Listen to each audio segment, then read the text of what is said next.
It is no secret that many Asian Americans feel they are under attack. Anti-Asian hate crimes, they are way up. Seems almost every day we are confronted with another video, another violent crime against someone within the Asian community. So here to help us understand the issue and how we can all help in this fight is Wellington Chen. He is the executive director of the Chinatown Partnership. Good morning, Wellington. Good to see you. Likewise, yeah. All right, let's get an update on the situation. Do you think many Asians in the city are more than just concerned, that they're actually living in fear? Yeah, I would say at least there's a great deal of anxiety. As you just mentioned, every morning, every week, you hear something new, and it really puts everyone under unease. You know, Wellington, the NYPD tells us in the period from January 1st through August 1st, last year there were 24 Asian bias crimes in the city. Take a look right now at your screen, everybody. That included the heart of the pandemic, right, when people were staying home. So that distorts the comparison. But this year there have already been 111. Do you believe, Wellington, that the NYPD and the city are doing enough to protect Asian Americans? We've talked about this with you before, but what do you think now? I sympathize with the NYPD and any law enforcement. The Chinese have an expression called "you cannot defend against a dark arrow coming out of the shadows." Take, for example, my incident where it can happen anywhere, randomly out of blue, at any corner of the street, and you simply don't have the resources to deploy covering every angle, every platform, every street corner, so it is very difficult for anyone to predict when the next incident will happen. When you said your incident, let's remind viewers of what you experienced. Well, I came within a couple of feet of an inch butcher knife that went into a Asian American's back. He was walking back home to Chinatown in the evening, and a stranger from out of the blue ran up behind him and just put a plunger knife in front of me into his back, and then ran away.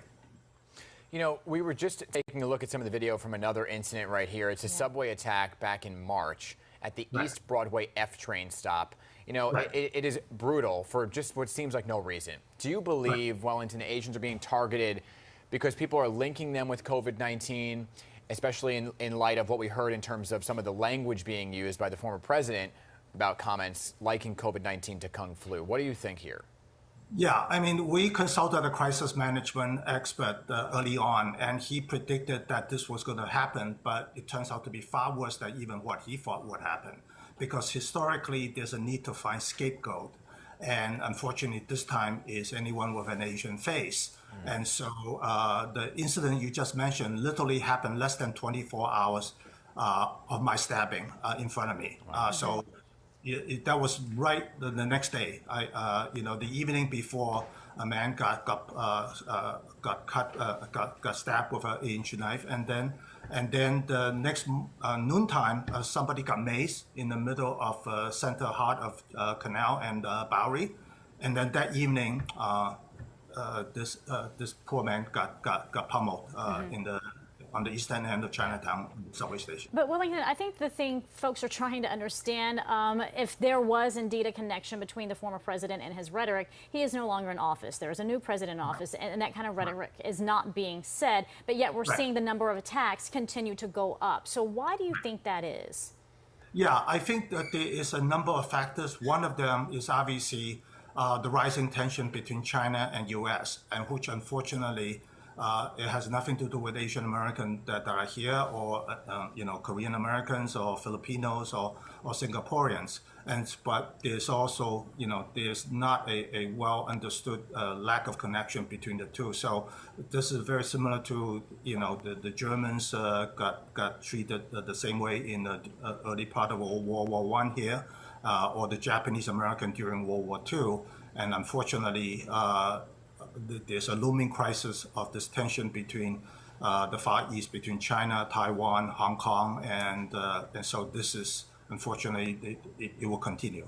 You recommend people remembering the 3 Ds if there is an incident out there. Just remind people what they are: distract, de-escalate, document. But what else can someone do if they're in a situation? Yeah, so actually the recommendation is actually 5D, but most people can only remember 3. But we really need the public's help, especially for the non-Asians, that if you see a situation, please distract the the thing. For example, go up and ask, what time is it? And they're going to look down on their watch, or what subway station is this? I was just reading an example online from New York City government about somebody just out of the blue started singing a song, "You Are My Sunshine."